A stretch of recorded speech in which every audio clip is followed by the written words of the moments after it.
प्रसंग चल रहा था। देवाधिदेव महादेव आदि गुरु भगवान शंकर का अपमान किया दक्ष ने। जब ये प्रजापति पद में हुए तो सभा हुई, उस सभा में सब महान जन पधारे, भगवान श्री हरि नहीं आए थे।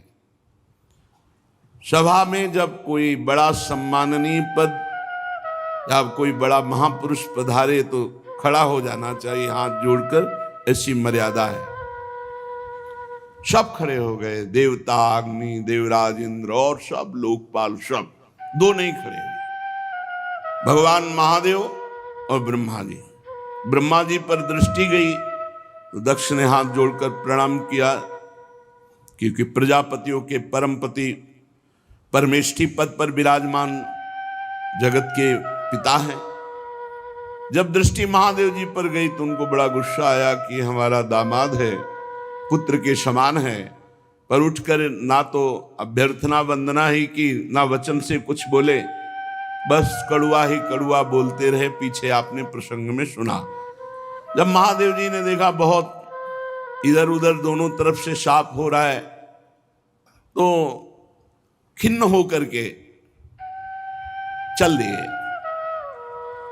किंचित उद्विग्न मना युषानुगाह, अपने परिकर के साथ उद्विग्न होकर कि व्यर्थ का क्यों दक्ष ने इतना बड़ा शाप दे दिया, इधर से नंदिकेश्वर ने शाप दिया, व्यर्थ में।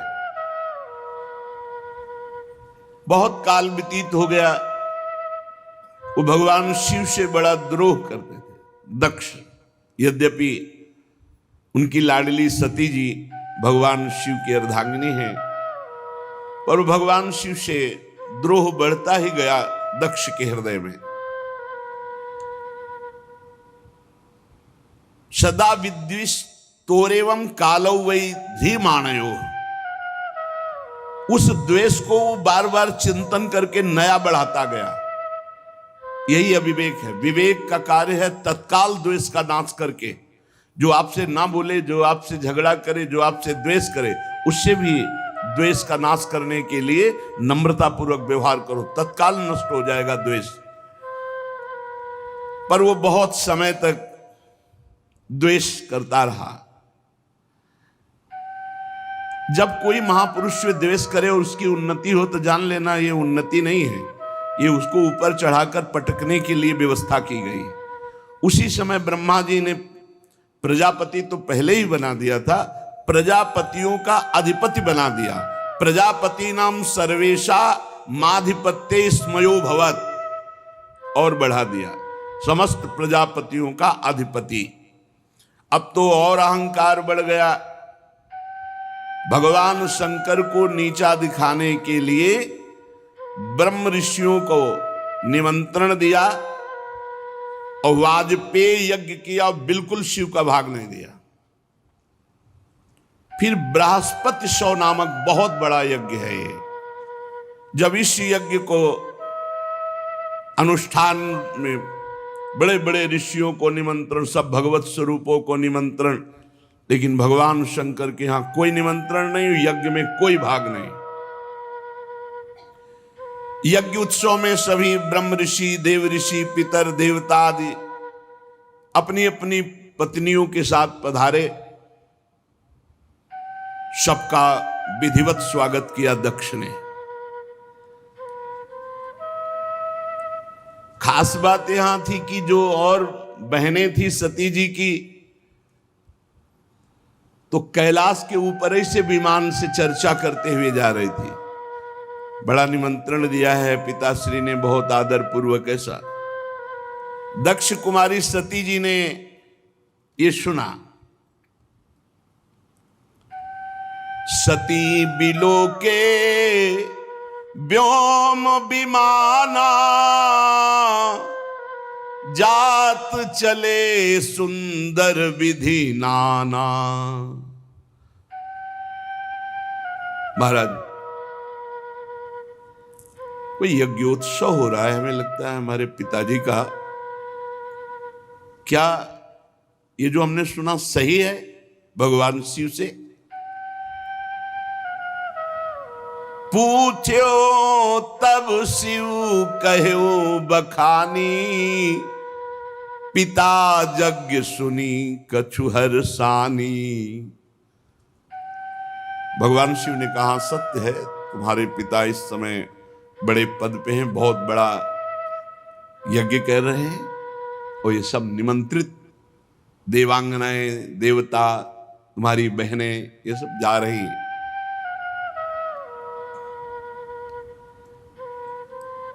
आप प्रभु मेरी भी इच्छा हो रही, मैं भी जाऊं। जो महेशु मोहिया यसु देही, कछु दिन जाई रहो मिसिए। यदि भगवान शिव की आज्ञा हो तो मैं भी उत्सव में सम्मिलित हो जाऊं, वहां जाके दर्शन करूं। पिता भवन उत्सव परम, जो प्रभु आयसु होई, तो मैं जाऊं कृपायतन, सादर देखन सोई। यदि स्वामी का करुणा में प्रभु का आदेश हो तो मेरे पिताजी के यहां बड़ा उत्सव हो रहा है, आपने ही अभी बताया, तो मैं जाऊं, उस उत्सव में सम्मिलित हो जाऊं। क्योंकि जानती भगवान शिव जाएंगे नहीं, बहुत बड़ा द्वेष मानते हैं दक्ष। तो अपने हृदय से वो इतना प्रियता है माता में, पिता में, कि अम्बा जी कहती है यदि आपका आदेश हो तो मैं जाऊं। अपने स्वामी, अपने प्रीतम से जो द्वेष करता है, अपमान करता है, निंदा करता है, शाप दे दिया, अब प्रधानता प्रियतम की होनी चाहिए या पिता पक्ष की? भगवान शंकर ने कहा कहेहु नीक मोरेहु मन भावा, यह अनुचित नहीं नेवत पठावा। ठीक कह रहे हो, मुझे भी अच्छा लग रहा है, अपने पिता के यहां जाना चाहिए, पर उन्होंने निमंत्रण नहीं दिया। सबको विश्व में निमंत्रण दिया है, पर हमें निमंत्रण नहीं दिया। ब्रह्म सभा हमसन दुख माना, तेहि ते अजहु करहि अपमाना। ब्रह्म सभा में एक बार तब से लेकर अभी तक वो द्वेष ही द्वेष कर रहे हैं और अपमान करते जा रहे हैं। जो बिनु बोले जाहु भवानी, रही न सीलु स्नेहु न कानी। मुझे लगता है कि बिना बुलाए तुम्हें जाना नहीं चाहिए, नहीं तो तुम्हारा सील, स्नेह, शांति, मान, मर्यादा सब भंग हो जाएगी। नहीं जाना चाहिए। तो अंबाजी ने भगवान शिव की तरफ प्रश्नवाचक दृष्टि से देखा। महाराज, सारी बात तो आपकी ही है, यदि आप खड़े हो जाते तो मेरे पिता क्यों नाराज होते और ये समस्या ही ना बनती। भगवान शंकर ने कहा त्वयोदितम शोभनमेव शोभने, अनाहुता अप्यभियंति बंधुषु। सुंदरी, तुम कह सकती हो कि उठ के खड़े होना, प्रणाम करना, अभ्यर्थना करना, आपने क्यों नहीं किया? देहाभिमान से उत्पन्न हुए अहंकारी को हम कभी सम्मान नहीं करते। भगवान शिव क्या कह रहे? देहाभिमान जिसके छाया है, ऐसे अहंकारी, मदाभिमानी, द्वेषी, इनका हम सम्मान नहीं करते। विद्या, तपस्या, धन, सुदृढ़ शरीर, जवान अवस्था और उच्च कुल, ये 6 सत्पुरुषों में तो गुण का काम करते हैं, पर यही अगर नीच स्वभाव वालों में आ जाएं तो अभिमान बढ़ा देते हैं और दोष का काम करते हैं। उनकी विवेक शक्ति नष्ट हो जाती है और वो महापुरुषों का भी अपमान कर देते हैं। इसी से जिन्हें तुम अपना बांधव समझ रही हो वो हमें शत्रु समझ रहे हैं। तुम्हें नहीं जाना चाहिए। बाण से बिंदने पर हृदय में उतना कष्ट नहीं होता जब प्रियजनों के द्वारा बाणी से हृदय भेद दिया जाता है। रात दिन वो बाणी वाले दुख देते रहते हैं, पीड़ा देते रहते हैं। सुंदरी, तुम जानती हो कि तुम्हारे पिता बड़ी उन्नति को प्राप्त हैं। वे तुम्हें बहुत प्रेम भी करते थे, अब नहीं करेंगे क्योंकि तुम मेरी अर्धांगिनी हो। तुम्हें मान नहीं मिलेगा क्योंकि मुझसे वो द्वेष करते हैं। जीव की वृत्ति के साक्षी अहंकार शून्य महापुरुषों की समृद्धि को देखकर हृदय में संताप और इंद्रियों में वृथा होती है। अहंकारी को जैसे दैत्यगण हरि से द्वेष करते हैं, ऐसे अहंकारी महापुरुषों से बिना कारण के द्वेष करते हैं, उनकी निंदा करते हैं, उनका अपमान करते हैं। सुमध्य में सुंदरी ये सम्मुख जाना, नम्रता दिखाना, खड़े होना, प्रणाम करना, ये लोक व्यवहार है। तत्वज्ञानियों के द्वारा ये सब नहीं होता। तत्वज्ञानी बहुत अच्छे ढंग से लोक व्यवहार का निर्वाह करते हैं। क्या वो अंतर्दृष्टि से आत्मभाव में भगवान वासुदेव का ही नमन करते हैं, किसी दूसरे का नहीं। परम पुरुष वासुदेव को प्रणाम कर लिया, सबका प्रणाम हो गया। हम देहाभिमानियों का सम्मान नहीं करते। ना देहमानी ने, जो देह अभिमानी हैं ऐसों का सम्मान नहीं करते। पदाभिमानी, देहाभिमानी, इनका सम्मान नहीं करते। भगवत ऋषि जी ने भी कहा है, भूत भविष्य लोक 14 में भय हुए हरि प्यारे, 300 व्यवहार हमारो अभिमानिन ते न्यारे। अभिमानिन, भगवान शंकर ने भी कहा।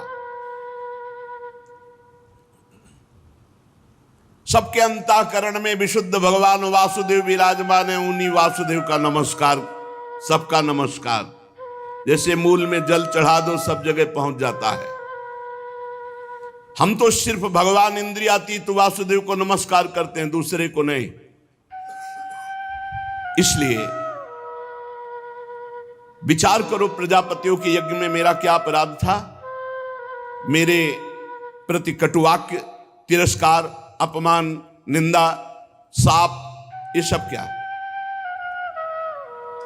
दक्ष यद्यपि तुम्हारे शरीर को उत्पन्न करने वाला पिता है तो भी मेरे से शत्रुता का भाव रखता है, इसलिए तुम्हें बिल्कुल नहीं जाना चाहिए।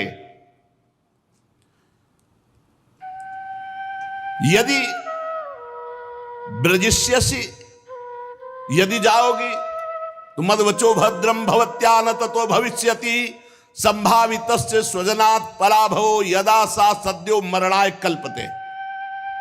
यदि मेरी बात मान लो करके तुम नहीं जाती हो तो परम मंगल होगा, और अगर मेरी बात की अवहेलना कर दी और तुम चली जाती हो तो इतना ध्यान रखो, प्रतिष्ठित व्यक्ति का जब अपने प्रियजनों के द्वारा अपमान होता है तो उसका एक ही निर्णय निकलता है, मृत्यु। संभावितस्य स्वजनात् पराभवो यदा सा सद्यो मरणाय कल्पते। स्पष्ट भगवान शिव ने कह दिया, इसका परिणाम मृत्यु ही होगा अगर मनमानी करोगी तो। भगवान शंकर मौन हो गए। सती जी ने फिर दृष्टि से देखा, इस बार थोड़ा रुद्र दृष्टि थी, प्रश्नवाचक दृष्टि थी। इस बार मानो प्रश्न था कि हमने तो शास्त्रों में सुना है कि गुरु के यहां बिना बुलाए जाना चाहिए, पिता माता के यहां बिना बुलाए जाना चाहिए। तो यदि मैं बिना बुलाए जाती तो कोई दोष थोड़ी, शास्त्रीय दोष भी नहीं है, क्योंकि भगवान शंकर ने कहा जो बिन बोले जाओ भवानी, रहे न सील स्नेह न कानी। तो सती जी ने मानो प्रश्न किया कि क्या अपने पिता माता के पास बिना बुलाए जाना कोई दोष है? गुरु जी के यहां निमंत्रण ना मिलने पर भी जाना चाहिए, यही मर्यादा है। ये नहीं कि तुम्हें बुलावें, प्रार्थना करें तो नहीं। यद्यपि मित्र प्रभु पितु गुरु गेहा, जाई बिनु बोले हूं न संदेहा। भगवान शिव ने कहा प्राण प्यारा मित्र बिना बुलाए जाना चाहिए, इष्ट देव के यहां, स्वामी के यहां बिना बुलाए जाना चाहिए, गुरुदेव के यहां बिना बुलाए, और माता पिता के यहां। ये 4 जगह है जहां निमंत्रण की परवाह नहीं की जाती। परम प्राण प्रिय मित्र, स्वामी का गृह और गुरुदेव और माता पिता।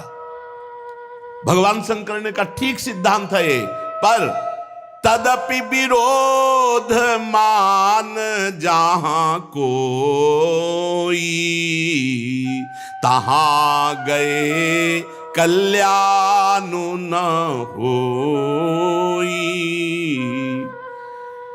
यदि मित्र द्रोह रखता है तो नहीं जाना चाहिए, यदि माता पिता द्वेष रखते हैं तो नहीं जाना चाहिए, यदि गुरु की इच्छा है कि तुम ना हो तो फिर नहीं जाना चाहिए, यदि स्वामी की इच्छा है कि तुम हमारी दृष्टि में ना पड़ो तो नहीं जाना चाहिए। तदपि विरोध मान जहां कोई, तहां गए कल्याण न होई। भगवान शिव ने कहा वहां नहीं जाना चाहिए।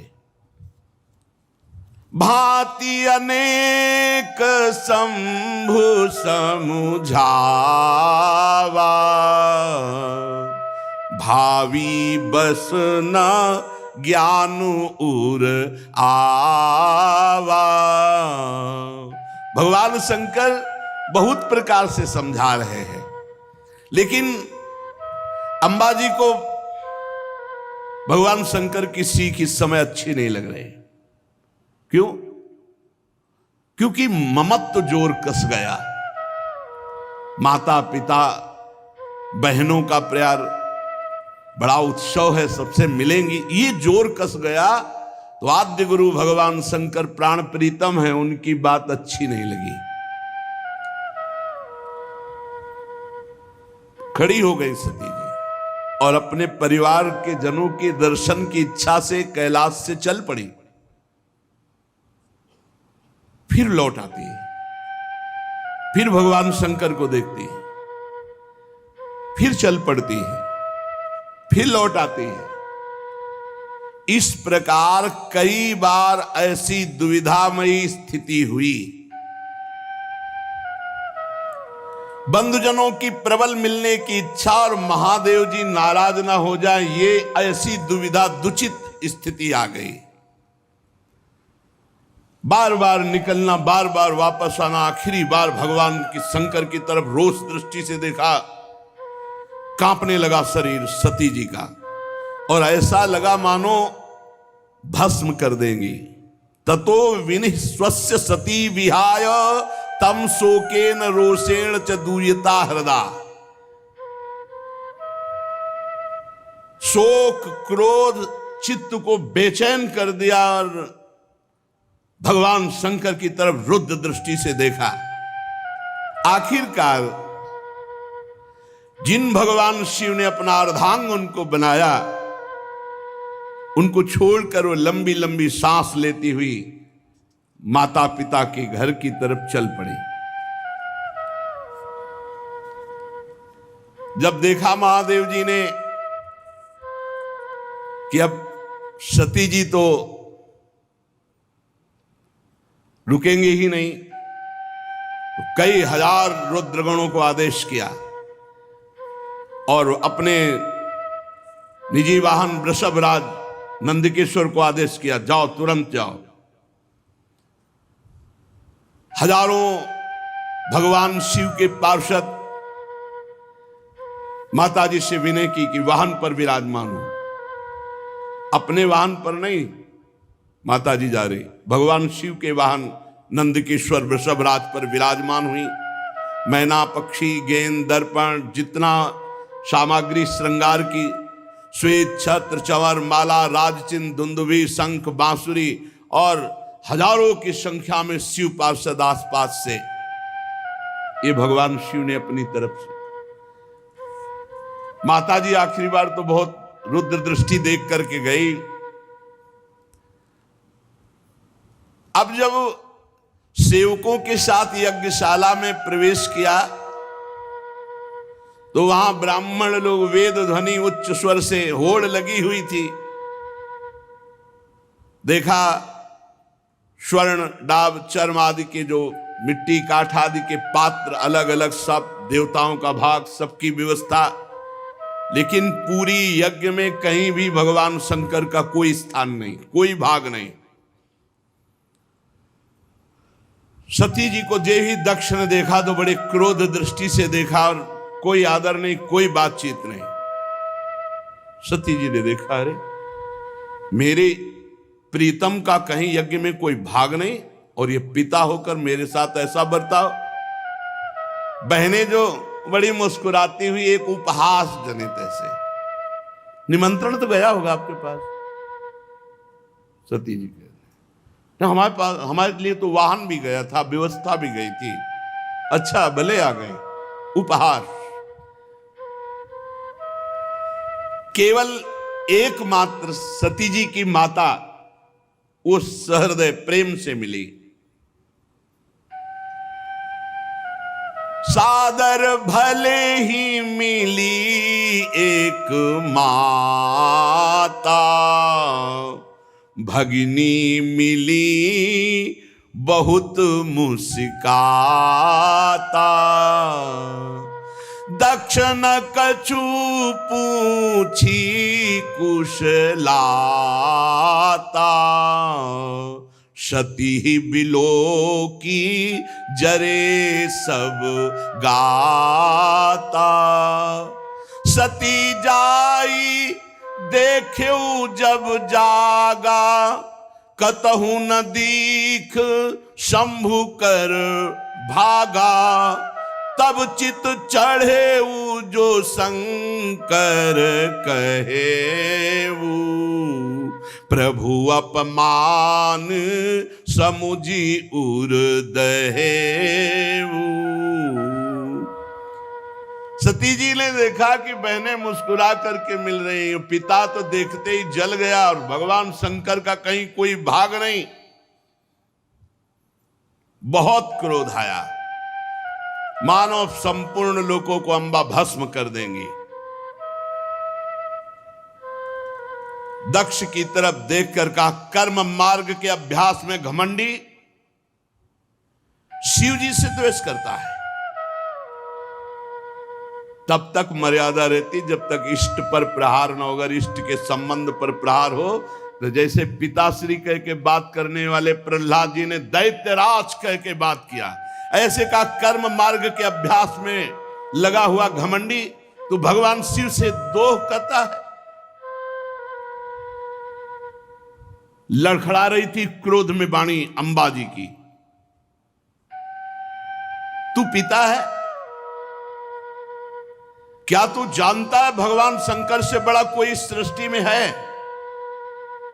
नायस्ते लोके त्यतिसायनः प्रियस्तथा प्रियो देह भृताम प्रियात्मना, तस्मिन् समस्तात्मनि मुक्त वैरिके रीते भवंतम कतमः प्रतीपयेत।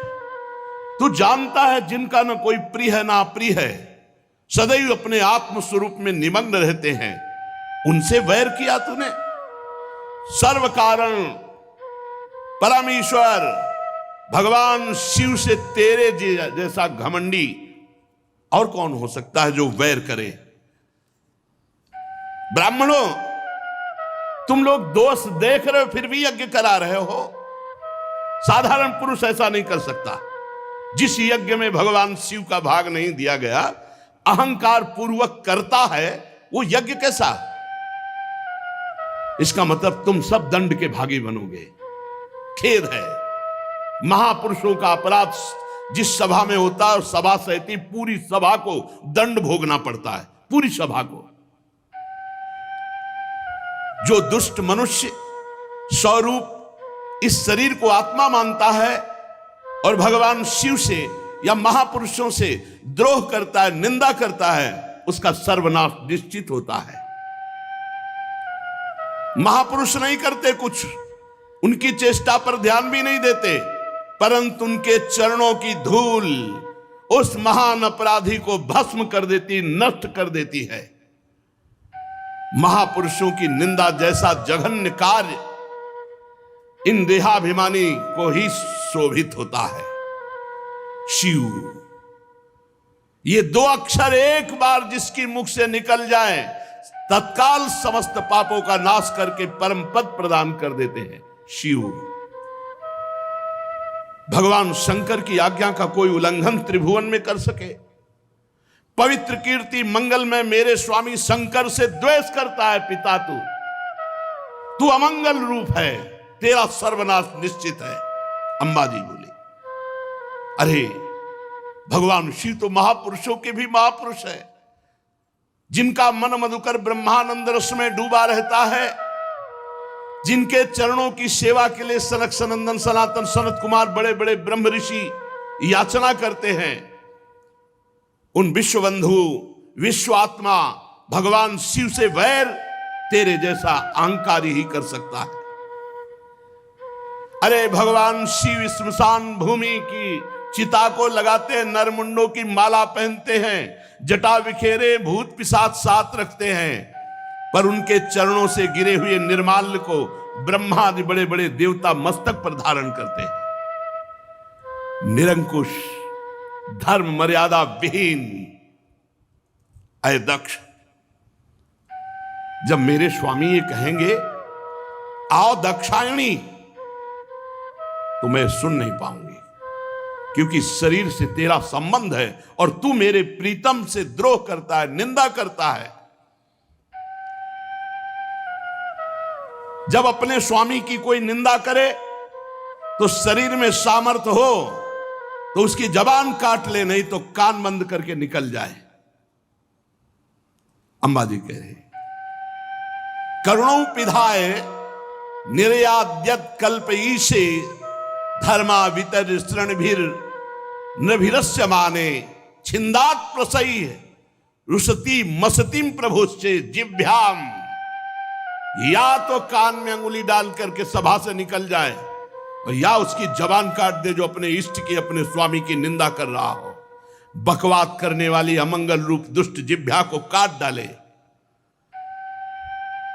दोनों इस समय में नहीं कर सकती, ना कान में अंगुली डाल के यहां से जा सकती हूं और ना तेरी जबान काट सकती हूं, इसलिए मैं अपने प्राण तो दे सकती हूं। सती जी ने कहा, भगवान नीलकंठ शिव की निंदा करने वाले, तेरे से शरीर संबंध रखता है कि तू पिता कहलाता है इस शरीर का। तो जैसे कोई भूल से गंदी वस्तु खा ली जाए तो उसे वमन किया जाता है, ऐसे भूल से मैं तेरे यहां पुत्री हुई हूं आकर, और तू मेरे प्रीतम का द्रोही है, इसलिए मैं इस शरीर को नहीं रखूंगी, क्योंकि शरीर तेरे से संबंध रखता है। महामुनि जिनके चरणों का आश्रय लेकर स्वरूप में रमण करते हैं, जो वेद निषेध से परे तत्व हैं, उन प्रभु शिव की अवहेलना। अरे अज्ञानी, तुझे पता नहीं मेरे प्रीतम शिव क्या है। पिताजी, यदि तू ये नहीं जानते हो कि भगवान शंकर परब्रह्म परमात्मा हैं, तो हमारा ऐश्वर्य भी तुम नहीं जान सकते हो। हमारा ऐश्वर्य सिर्फ आत्मज्ञानी महापुरुष जानते हैं, क्योंकि भगवान शिव सदैव वट वृक्ष के नीचे रहते हैं। चिता की राख, मुंडों की माला, चंद्रमा मस्तक पर, गंगा जी जटाओं पर, हर समय ध्यानस्थ या भगवत चर्चा परायण, कोई लौकिक सामग्री नहीं, और जो झुका उसे विश्व बंदनी बना दिया, महाऐश्वर्य में बना दिया। सती जी कहती, पिताजी हमारा ऐश्वर्य अव्यक्त है, आत्मज्ञानी ब्रह्मबोध संपन्न महापुरुष हमारा ऐश्वर्य जान सकते हैं, तुम्हारे जैसे देहाभिमानी नहीं। ये यज्ञशालाओं में यज्ञान से तृप्त होकर प्राण पोषण करने वाले एक कर्मठी देवता या तुम्हारे जैसे यज्ञ करता मेरे स्वामी के वैभव को नहीं जान सकते। भगवान शंकर का अपराध करने वाले अपराधी आपके इस शरीर से उत्पन्न हुए निंदनीय देह को अब एक क्षण मुझे नहीं रखना। लज्जा आती ही मुझे इस शरीर पर कि मैं दक्ष पुत्री हूं। मेरे प्राण प्रीतम शिव का अपराध करने वाले, तुझे धिक्कार, और तेरी पुत्री कहलाने वाले शरीर को धिक्कार। अगर मैं वापस जाती हूं, भगवान शिव कहेंगे आओ दाक्षायणी, दक्ष पुत्री आओ, ये मैं नहीं सुन सकती। ये मैं नहीं सुन सकती कि भगवान शिव का अपमान करने वाले शरीर से हमारा संबंध है। उत्तर दिशा की तरफ मुख करके मौन होकर बैठ गई, आचमन किया, पीला वस्त्र ओढ़ा, आंख मूंद करके योग मार्ग में स्थित हुई। तत्काल आसन बांधकर प्राणायाम, प्राणवायु को नाभि चक्र का भेदन करते, उदान वायु को नाभि चक्र से ऊपर उठा करके अनिंदिता महामहिमामयी सती हृदय स्थित वायु को कंठ मार्ग से भ्रकुट के बीच में लाकर और सबके परम पूजनीय अपने प्राण प्रीतम भगवान शंकर का ध्यान, और ध्यान करते हुए अंदर से मांगा, बार बार मेरा जन्म हो और मेरे पति जगत गुरु भगवान शंकर हो। अंतिम समय ध्यान में यही मांगा कि बार बार मेरा जन्म हो और हर जन्म में हमारे पति जगत गुरु भगवान शंकर हो। बस भगवान शंकर के ध्यान में तन्मय होकर सब कुछ भुला दिया। यहां तक ये भूल गई कि मैं दक्ष पुत्री सती हूं, सब विस्मृत, केवल शिव। तुरंत आग लग गई, चरणों से लेकर पूरे शरीर में आग लग गई। भगवान शिव के चिंतन में तन्मय और अपने प्राण त्यागने की जे भी धारणा की तो योगाग्नि प्रकट हो गई अंबा जी के शरीर में।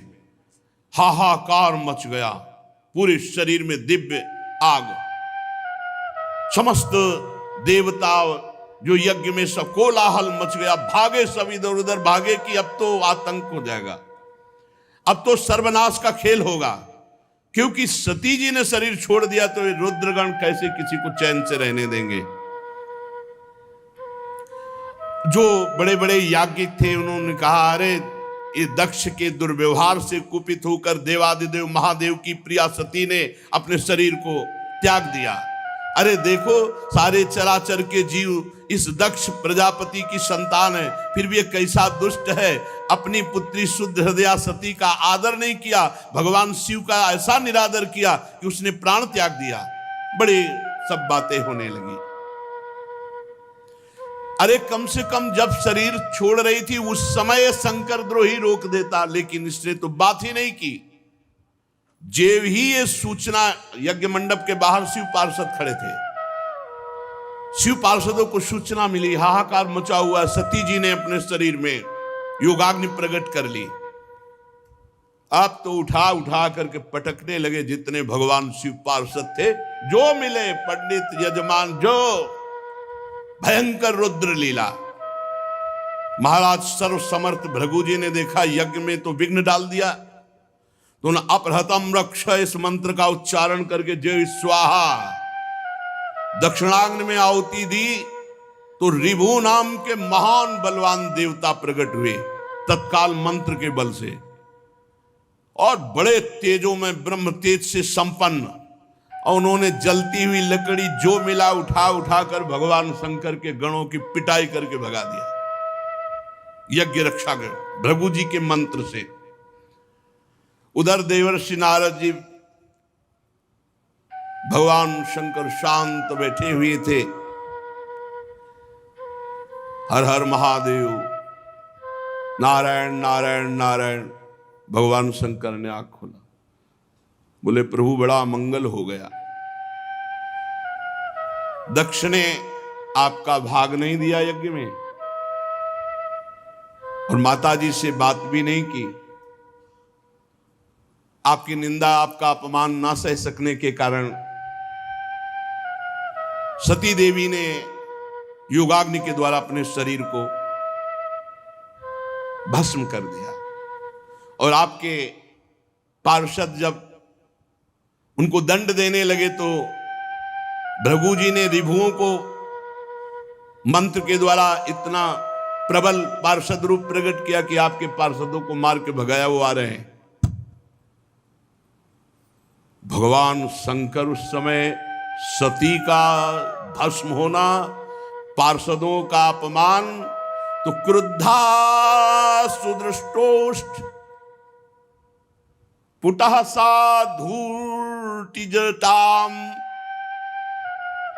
भगवान शिव क्रोध से ओठ चबाने लगे और जटाएं से बिखेर ली और एक जटा पकड़ी जो बिजली की तरह चमक रही थी और उखाड़ कर पृथ्वी पर पटक दिया एक जटा को। जे ही पटका तो इतनी जोर का अट्टहास हुआ मानो विश्व का विनाश हो जाएगा। देखा, देखते देखते जमीन से आकाश को चीरते हुए इतना भयानक वीर, इतना शरीर विशाल था कि ऐसे देखो तो छाती स्वर्ग तक पहुंच चुकी थी। 1000 भुजाएं, मेघ के समान श्याम वर्ण, जलते हुए 3 विशाल नेत्र, बाहर मुंह से निकली हुई विकराल दाढ़ें, अग्नि की ज्वाला के समान लाल लाल जटाएं, गले में नरमुंडों की माला और 1000 हाथों में 1000 अस्त्र धारण किए हुए। तम किम करोमीति गृणंतमाह बद्धांजलिम, भगवान भूतनाथा, हाथ जोड़कर वो महावीर बोला, हे भूतनाथ, क्या आज्ञा है हमारे लिए। दक्षम सयज्ञम जहि मद भटानाम त्वम गणो रुद्र भटांश को मैं। भगवान शंकर ने कहा, जाओ दक्ष, उसके यज्ञ, पार्षद, यज्ञ करता सबको नष्ट कर दो। देवादिदेव भगवान शंकर जे भी ऐसी आज्ञा दी, उस महावीर पार्षद का नाम वीरभद्र, भगवान शंकर के चरणों को स्पर्श करके परिक्रमा करके चलने को जैसे ही अगला कदम रखा मानो भूकंप आ गया। इतना विशाल का शरीर, ऐसा मालूम होने लगा मानो भूकंप आ गया। बड़े वेग से कुछ ही क्षण में सिंहनाद दहाड़ करते हुए यज्ञ मंडप की तरफ, 1000 हाथों में और अस्त्र तो है भगवान शंकर का विशेष त्रिशूल हाथ में लिए हुए, मानो त्रिशूल संसार का संहारकारी मृत्यु ही त्रिशूल रूप धारण किए हो। हजारों सेवक और पीछे चल रहे रुद्रगण, आगे वीरभद्र। वीरभद्र के पैरों की धमक से पृथ्वी हिल रही थी। ऋत्वज यज्ञशाला में जजमान सदस्य ब्रह्म ऋषि धमक से समझ गए कुछ गड़बड़ होने वाला। अट्टहास सुनाई दिया, धूल दिखाई दी, तो जो चतुर विद्वान ब्रह्म ऋषि थे तो उन्होंने कहा कि अभी निकल लो। जो कुछ समझदार थे तो लघु शंका के बहाने, और जो थे कि मैं मंत्र के द्वारा देवता प्रकट करूंगा फिर रुद्रगणों की, अब वो बात नहीं थी, क्योंकि ये और कोई नहीं, महाकाल स्वयं रूप धर के वीर रुद्र का। जब वो चल रहे थे तो ऐसा लग रहा था आंधी तूफान चल रहा है, इतनी धूल उड़ रही थी, जटाएं ऐसी चमक रही थी मानो बिजली चमक रही हो, अट्टहास गर्जना। दक्ष पत्नी प्रसूति अन्य स्त्रियों से व्याकुल होकर कहने लगी कि अब सर्वनाश निश्चित है, क्योंकि सती का तिरस्कार हुआ, महादेव जी को पता चल गया। भगवान शिव के अनादर का परिणाम अभी सर्वनाश शुरू हो जाएगा, मुझे अनुभव हो रहा है। इतने ही में प्रलय काल उपस्थित जटाजूट बिखेरे हुए, शस्त्रास्त्रों से सुसज्जित और सामने तांडव करते हुए और रुद्रगण और विशाल काय शरीर वीरभद्र मेघ गर्जना के अट्टहास से दसों दिशाएं कंपायमान कर दी। बार बार शिव शिव वीर रुद्र पुकारते, मानो विधाता ने साक्षात काल की रचना की हो विनाश के लिए। जो महात्मा जन ब्रह्म ऋषि भाग नहीं पाए, वो एक दूसरे की तरफ दया की दृष्टि से देख रहे थे। कोई मंत्र है, उच्चारण करो, अब बचाओ। इसी समय दौड़ करके रुद्र सेवकों ने संपूर्ण यज्ञ मंडप को, जो लघु शंका के लिए निकल गए थे तो बड़े प्रवीण थे, घेर लिया और भगवान शिव के जो गण हैं, किसी का मुख मगरमच्छ जैसा, कोई भूरे रंग का, कोई बौना, कोई कैसे कैसे भगवान शिव के गण हैं। जितने वहां थे, किसी को मुख में डाला, किसी को मसला, किसी को काटा, किसी को मारा, वहां हाहाकार मचा। किसी ने यज्ञशाला के खंभों को तोड़ दिया, किसी ने यज्ञ के पश्चिम भाग को नष्ट कर दिया, किसी ने सभा मंडप को, किसी ने उत्तर भाग को, किसी ने यजमान गृह को, किसी ने पाकशाला को, किसी ने यज्ञ के पात्र जो देवताओं के भोग, लघुशंका का यज्ञ नष्ट हो, दक्ष नष्ट हो और संपूर्ण सभा को दंड मिले, ये भगवान शिव का आदेश है। जो अग्नियां घी से तृप्त लघुशंका, पेशाब, हर देवता को दंड मिल रहा है। यहां भगवान शिव का तांडव शुरू। रुजुर यज्ञ पात्राणि तथैकेगाग्नीन नाशयन कुंडेषु मूत्रयन केचिद भिर्दुर्वेद मेखला। कोई यज्ञ कुंड में पेशाब कर रहा है, कोई वेदिक जो मंत्रों से मेखला सूत्रों से सुरक्षित रखा गया तोड़ दिया। कोई भी अग्नि वहां सुरक्षित नहीं थी जिसमें लघुशंका न की, सब बुझा दी। जो बड़े बड़े ऋषि शुरुआत लिए थे, पकड़ पकड़ के दाढ़ी मार पिटाई दक्षगण। भगदड़ मच गई पूरी यज्ञशाला में। जो देवता भागे उठा के पटक दिया। मणिमान जी ने भृगु जी को, जो देवता विभू प्रकट किए थे, बांध लिया, उठा के पटक दिया और छाती में धर करके चरण की दाढ़ी उखाड़ी। चंडीस ने पूखा को, जब वो साप दे रहे थे ना, देखते तो हंस रहे थे, जब सती जी नाराज होके बोल रही थी तब हंस रहे थे। तो चंडीस ने पहला घूंसा मारा कि 32 उनके बाहर निकल आए।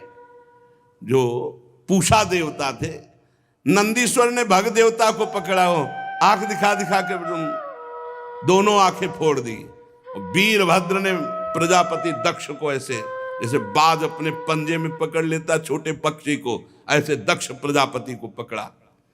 भगवान शंकर के रुद्रों की जो सेना थी, भयंकर लीला शुरू हुई। बड़े बड़े देवता गिरा के मार पत्थर कुचल रहे हैं। जितने ऋत्वा सदस्य देवता जितने आए हुए निमंत्रण में थे, कोई ऐसा नहीं जिसको पीटा न हो, जिसके अंग भंग ना हो गए हो। भगदड़ मच गई पूरी, किसी को भागने नहीं दिया, आसपास से घेरे हुए। भृगु जी शुरुआ हाथ में लिए थे। वीरभद्र का बड़ी लंबी दाढ़ी उखाड़ ली। जो प्रजापति ऐसे मुछ ऐठे हुए सब बैठे थे, महादेव जी के पार्षदों ने मुछ उखाड़ ली, किसी की दाढ़ी उखाड़ ली, दांत तोड़ दिए, आंख फोड़ दिए। भारी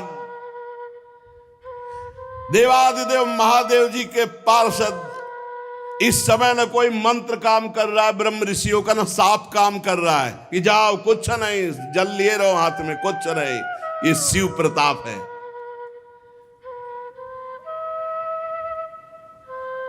महादेव जी के जो कटु वचन सुन रहे थे कानों में, काने छेद दिए, जो हंस रहे थे दांत तोड़ दिए।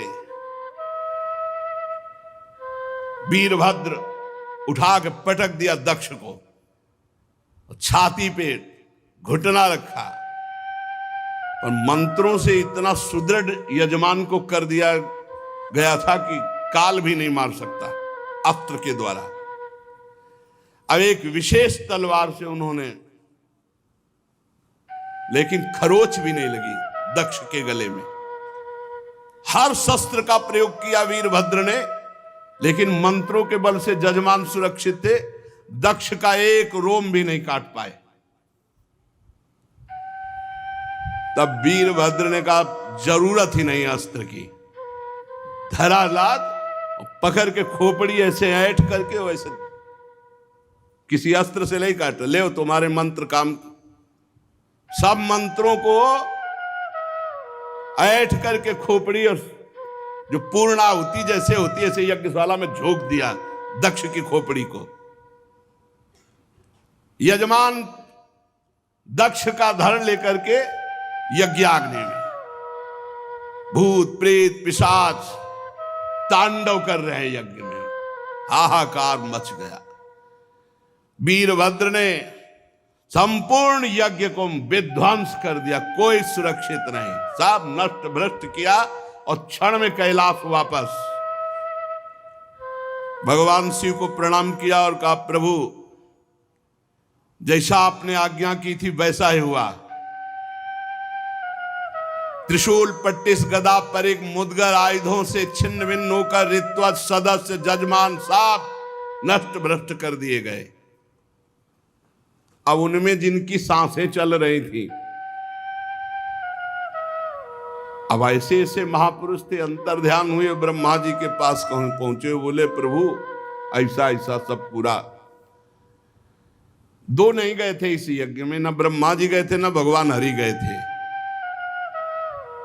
ये पहले से जानते थे कि जहां शिव का अपमान होता है वहां सर्वनाश लीला होती है, इसलिए यज्ञ में नहीं गए थे, न ब्रह्मा जी न श्री हरि।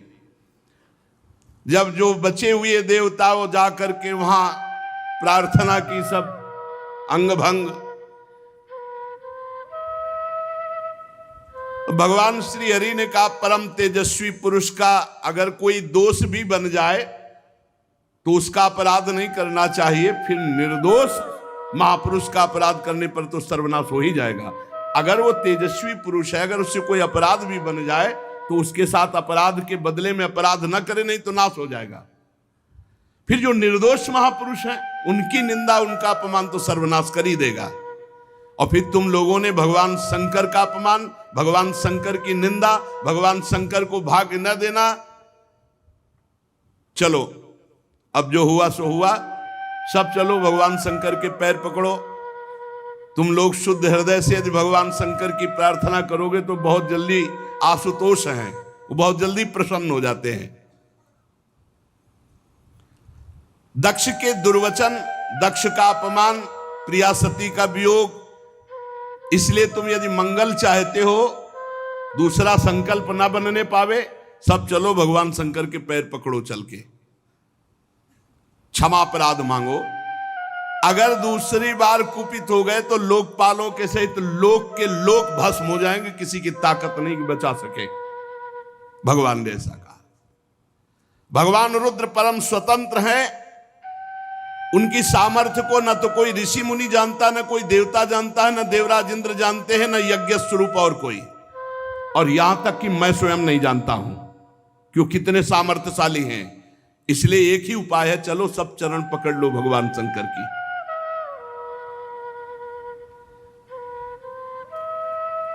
इस प्रकार जब सबको प्रेरित किया तो भगवान ब्रह्मा जी प्रजापतियों को, पितरों को और जो बचे खुचे पिटे पुटे देवता थे उनको साथ लेकर कैलाश गए। कैलाश पर्वत दिव्य औषधियों से, दिव्य मंत्रों से और योग आदि से सुरक्षित है। ऐसा नहीं कि हर कोई कैलाश में प्रवेश पा लेगा। दिव्य औषधियां, दिव्य मंत्र, दिव्य योग आदि और दिव्य देवता किन्नर गंधर्व आदि के द्वारा सुरक्षित है।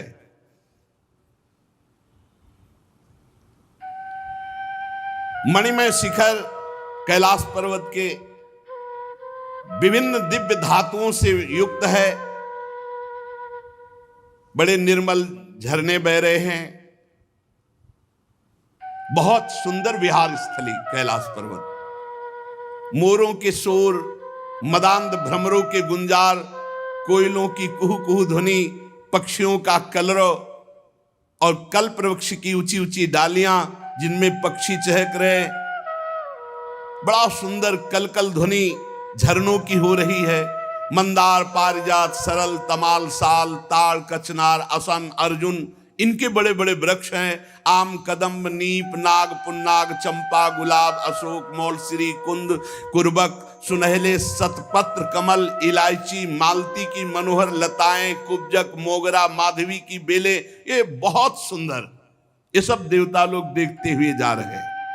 कटहल, गूलर, पीपल, पाकर, बड़, गूगल, भोज वृक्ष, औषधि जाति के पेड़, केले, नाना प्रकार के सुपारी, राजपूग, जामुन, खजूर, आमड़ा, आम, पियाल, महुआ, लिशौड़ा, ये बड़े बड़े वृक्ष। सरोवर सुंदर सुंदर जिनमें उत्पल, कलहार, शतपत्र, सहस्त्रपत्र के कमल खिले हुए हैं। झुंड के झुंड पक्षी वहां भ्रमण कर रहे हैं। हरिन, बानर, जंगली सुअर, सिंह, रीछ, शाही, नीलगाय, सरब, बाघ, कृष्ण मृग, भैंसे, करणांत, एक पद, अश्वमुख, भेड़िया, कस्तूरी मृग, ये सब झुंड के झुंड बनाकर, और देखा कि उसके चारों ओर नंदा नाम की दिव्य नदी, जिसमें केवल देवी सती ही स्नान करती थी।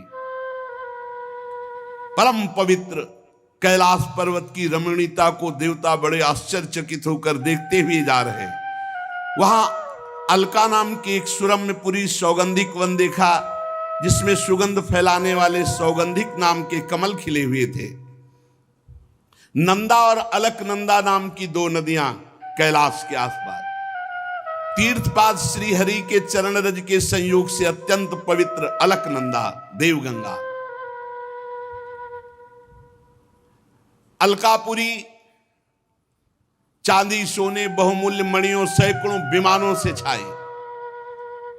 इसके बाद जैसे बिजली चमकती है, ऐसे तेजों में शिखर कैलाश के। कुबेर भगवान के सेवक शंकर जी के हैं। अलकापुरी कुबेर की राजधानी है। उसको छोड़कर जब आगे बढ़े तब देखा 100 योजन ऊंचा बट वृक्ष, 100 योजन ऊंचा, 100 योजन 400 कोस। सायोजन सतोत्सेधः पादो न विटपायतः। 100 योजन ऊंचा बट वृक्ष, 400 कोस ऊंचा। 75 योजन चारों तरफ डाले। 75 योजन, 75 योजन, 75 योजन, 75 योजन चारों तरफ। और हर ऋतु बट वृक्ष के नीचे, कहीं वर्षा ऋतु, कहीं शरद ऋतु, कहीं शिशिर ऋतु, हर ऋतु। ये भगवान शिव का बैठने का बट वृक्ष है। 100 योजन ऊंचा, 75 योजन की चारों तरफ डाले, और 6 ऋतुएं, और पूरे वट वृक्ष में एक भी घोंसला नहीं, एक भी पक्षी नहीं बैठेगा। भगवान शिव का ये वास स्थल, ये महायोगमय बट वृक्ष है। सब ब्रह्मादि देवताओं ने देखा भगवान शंकर विराजमान है, शांत स्वरूप, गौर वर्ण। भगवान भूतनाथ का श्रीअंग बड़ा ही आकर्षणकारी गौर वर्ण। सनक सनंदन सनातन सनत कुमार और सिद्धगण और कुबेर और भी बड़े बड़े ब्रह्म ऋषि सब हाथ जोड़े बैठे हुए हैं। देवर्षि नारद सनातन ब्रह्म के विषय में कुछ प्रश्न किया, उसका उत्तर भगवान शिव दे रहे हैं। भस्म, त्रिपुंड, जटा, मृगचर्म, मस्तक पर चंद्रकला धारण किए हुए बैठे हुए भगवान शिव। बड़ा सुंदर रूप है ये। जो स्वरूप इस समय बताया जा रहा है, कृतोरौ दक्षिणे सभ्यम पाद पद्मम च जानु जी, ये हमारे ध्यान का विषय था। बाहुम प्रकोष्ठे क्षमाला मासीनम तर्क मुद्रया। बायां चरण दायां चरण ऐसे हिलगा हुआ है, बायां चरण दाहिनी जांग पर है और बायां हाथ बाएं घुटने पर, यहां कलाई में रुद्राक्ष की माला और तर्क मुद्रा से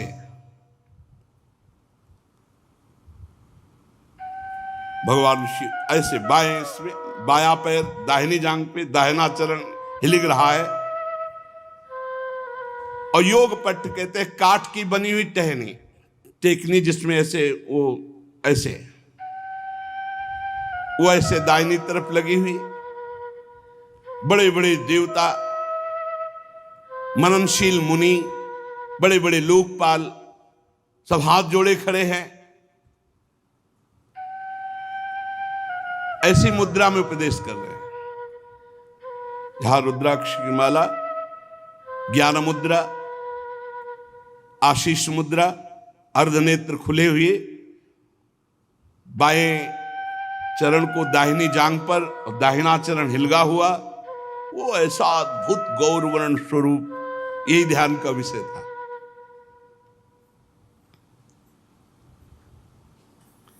समस्त देवता दैत्यों के अधिपति ब्रह्मादि सब महादेव जी के चरण कमलों की वंदना की। जी देखा ब्रह्मा जी आए, भगवान शिव आसन से खड़े हो गए और सिर झुकाकर ब्रह्मा जी की वंदना की। चारों ओर महर्षियों से, अन्यान्य सिद्ध गणों से सब घिरे हुए महादेव जी को, और ब्रह्मा जी भी नमस्कार मुद्रा में और भगवान शिव ब्रह्मा जी को नमस्कार। चंद्रमौली भगवान शिव बड़ी गंभीर मुद्रा में से हंसते हुए ब्रह्मा जी ने कहा, जाने त्वामीशं विश्वस्य जगतो योनि बीजयो शक्ति शिवस्य च परम यत्तत् ब्रह्म निरंतरम। मैं जानता हूं स्वामी, आप संपूर्ण जगत के रचयिता है, पालन करता है और संहार करता है। ब्रह्मा जी कह रहे विश्व की योनि शक्ति और विश्व के पुरुष शिव स्वरूप आप ही पर ब्रह्म है, आपसे ही संपूर्ण सृष्टि प्रकट होती है, शिव और शक्ति से। भगवान आप शिव शक्ति से संपूर्ण लीला करते हुए इस जगत को मकड़ी के जाले के समान प्रकट करते हैं, इसी पर खेलते हैं। आपकी ही बांधी हुई वर्णाश्रम धर्म की मर्यादा है। महामंगल में महेश्वर जो आपकी आराधना करते हैं, वो स्वर्ग चाहे तो स्वर्ग, मोक्ष चाहे तो मोक्ष, धन चाहे तो धन, जो चाहे आप प्रदान करते हैं। महानुभाव, हम सब आपको प्रणाम करते हैं, अपने आप को आपके चरणों में समर्पित करते हैं। प्रभु, ये पशु स्वभाव वाले लोगों की गलती पर आप क्रोध न कीजिए। प्रभु आप कृपा कीजिए। ये देहाभिमानी लोग, इनकी नीयत अच्छी नहीं होती। ये दूसरों की उन्नति देखकर रात दिन कूढ़ा करते हैं और बड़े मर्म भेदी अज्ञानी दुर्वचन बोलते रहते हैं। प्रभु आप जैसे महापुरुषों को इनको दंड देना उचित ही है, पर अब शांत हो जाइए। प्रभु ये अज्ञान के द्वारा मारे हुए हैं। देवाधिदेव भगवान आप प्रसन्न होइए। ब्रह्मा जी ने, समस्त देवताओं ने बड़ी प्रार्थना की। कहा प्रभु यदि आप प्रसन्न हैं तो भगत देवता के नेत्र फोड़ दिए गए, उनके नेत्र मिल जाएं। भृगु जी की दाढ़ी जम आवे, जिन जिन के दांत मुंह आंख सब तोड़े गए हैं, सब देवता सबके अंग ठीक हो जाएं। रुद्रदेव जो जहां घायल हुआ है, जो जहां मारा गया है, वो वहीं से जी जाए, उसके अंग जग जाएं। और प्रभु अब कृपा करो, जजमान भी जिंदा होना चाहिए, यज्ञ भी पूरी होनी चाहिए। महादेव जी ने कहा मैं किसी पर नाराज नहीं होता हूं। देखो भगवान शिव ने कहा मैं किसी पर नाराज नहीं होता हूं। इत्यजे नानु नीतेन भवेन परितुष्यता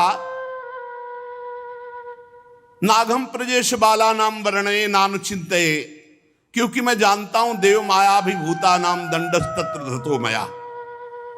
ये अपराधी लोग अपने कर्म के परिणाम में खुद नष्ट हो जाते हैं, मैं नाराज नहीं होता हूं। मैं तो केवल ये सावधान करता हूं कि तुम्हारा कर्म ही दंड रूप भयंकर धारण करके तुम्हें नाश कर देगा। ये उनका कर्म ही था जो वीर रुद्र के रूप में गया और नाश कर दिया। चलो सबके अंग भंग जिनके हुए हैं सबके अंग नवीन जागृत हो जाएं। जागृत हो गए। भग देवता मित्र देवता भृगु जिसका जो जो कुछ नष्ट हुआ वो सबके पूषा के दांत नए नहीं लगेंगे। अब हलुआ का भोग लगेगा इनको, बहुत खिल्ली उड़ा रहे थे, इनके दांत नहीं आएंगे केवल, और सबके अंग आ जाएं। अब इनके पिसा हुआ भोग लगेगा। और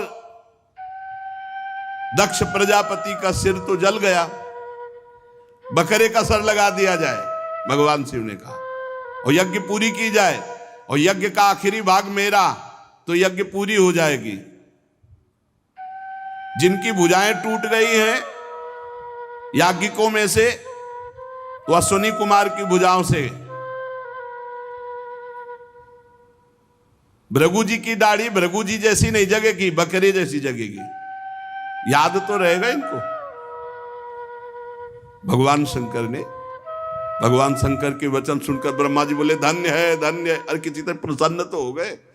धन्य नहीं तो दोबारा तीसरा नेत्र खोल देते तो लोक और लोकपाल सब भस्म हो जाते। शिव है शिव, जो इनको जानते नहीं है उसे बोले भगवान शंकर अपने में आ जाए तो कोई है ही नहीं, कोई है नहीं, कोई नहीं है मगर अपने भोले हैं बस इतनी बात समझो। इसीलिए इनकी कृपा से ही सब कुछ प्राप्त होता है। हरि की प्रसन्नता, हरि की भक्ति, हरि का प्रेम। आप जानते हो राधा वल्लभ जी कौन है? इन्हीं की आत्मा है, इन्हीं से प्रकट हुए हैं, इन्हीं से प्रकट हुए भगवान शिव है। भगवान शिव ने जब ऐसा भगवान शंकर के वचन सुनकर के कि भगवान शिव प्रसन्न हो गए, धन्य है सब देवता, अब वैसा ही किया गया। महादेव जी से कहा गया कि यज्ञशाला में पधारो, तो ब्रह्मा जी लेके गए महादेव जी को यज्ञशाला में। भगवान शंकर की दृष्टि पड़ते ही सब जीवित हो रहे जितने मारे गए थे, और जैसा जैसा विधान किया वैसा सबके अंग। अब एक जो यज्ञ पशु बकरा, वो उसका सर दक्ष के गर्दन में जोड़ा गया। जे ही जोड़ा गया तो शिव दृष्टि पड़ते ही उठ गए। बहुत कड़ुआ बोलते थे। शिव को देखा अब तो हृदय एकदम, महादेव जी की स्तुति करना चाहते थे पर सती जी का स्मरण आने पर आंसू आ गए और चिल्ला चिल्ला करके वो रोने लगे। प्रेम विह्वल प्रजापति दक्ष जैसे तैसे अपने को रोका। अब बकरे की आवाज में क्या होता है स्तुति, बहुत जोर के बोलते थे। भगवान शंकर कुछ बोल ही नहीं पा रहे, तो भगवान शंकर ने सामर्थ्य दी।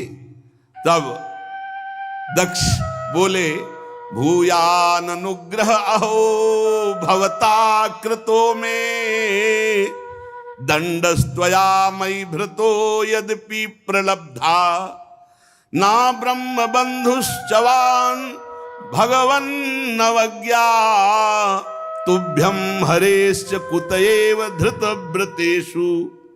भगवान मैंने अपराध किया है आपका, और आपने जो थोड़ी शिक्षा के लिए दंड दिया इसको मैं कृपा मानता हूं। आज मेरा अहंकार नष्ट हो गया। आप और भगवान श्री हरि तो आचारहीन नाम मात्र के भी अपने जनों की उपेक्षा नहीं करते, फिर प्रभु हम तो यज्ञों के द्वारा आपकी ही प्रसन्नता के लिए आपकी आराधना करते हैं, आप हमें कैसे भूल जाएंगे। प्रभु आपने ही ब्रह्मा होकर सबसे पहले आत्म तत्व की रक्षा के लिए अपने मुख से विद्या, तपस्या, व्रतादि ब्रह्म ऋषियों को उत्पन्न किया।